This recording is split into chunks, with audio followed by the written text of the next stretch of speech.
A lawsuit filed in a U.S. district court claims U.S. aid to Israel is in violation of a decades-old law that prohibits aid to nuclear powers that failed to sign a nuclear non-proliferation treaty.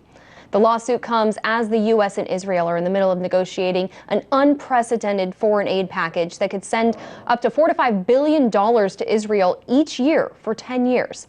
The foundation for the argument in the lawsuit is based on two amendments in the Foreign Aid Act of 1961 called Symington and Glenn. The lawsuit states Symington and Glenn prohibit U.S. foreign aid transfers to certain foreign states with nuclear weapons programs absent mandatory executive actions.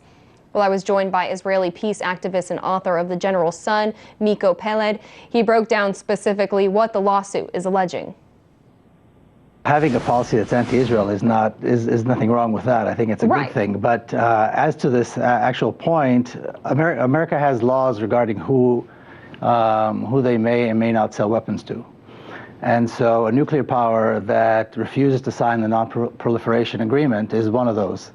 Countries who regularly conduct human rights abuses and use the weapons to kill civilians is another one of those. And Israel falls under all these categories. Israel has nuclear weapons. It has been confirmed by Shimon Peres, who was the prime minister, defense minister, and who was the father of the Israeli nuclear project. So it has been confirmed by him in an interview. Everybody knows that it exists. It's kind of a game that people play. They don't talk about it.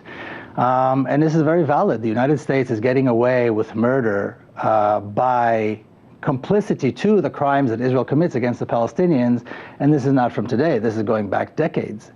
So I think the lawsuit is certainly in place. Maybe perhaps it's a bit late in the game, but better late than never. Mm-hmm. And there's no question that it's a valid lawsuit, and it's time to talk about these issues. There's this kind of almost like an unofficial gag order where we cannot talk about things that relate to Israel.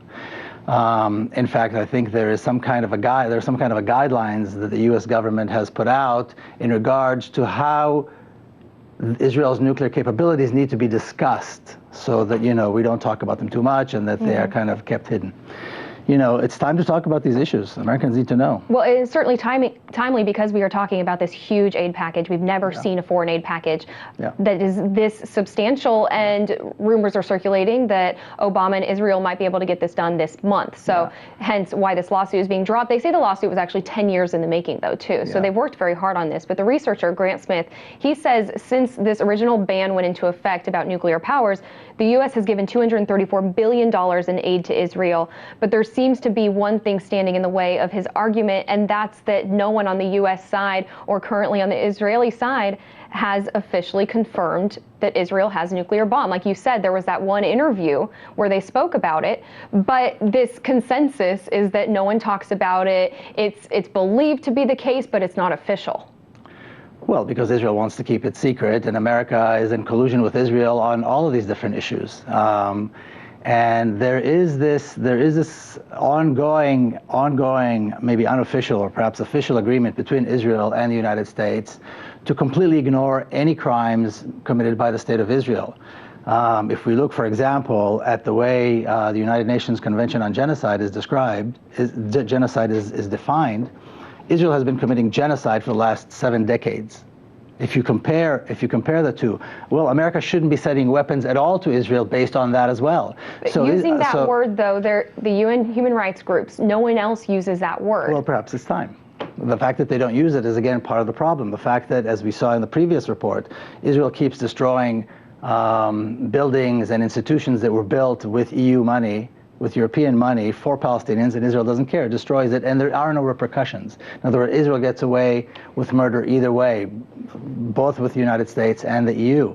And perhaps this lawsuit, and there are several other lawsuits, by the way, that are out there right now, is a first step, an important first step, before the United States commits to another $40 to $50 billion over the next 10 years. And you called it a valid lawsuit, and clearly they've been working a long time on it, but do you think that it's going to be making any real waves? I mean, when it comes to violating laws, both internationally and laws within our own system, I mean, there are so many instances with so many different countries where the U.S. violates the Leahy Amendment.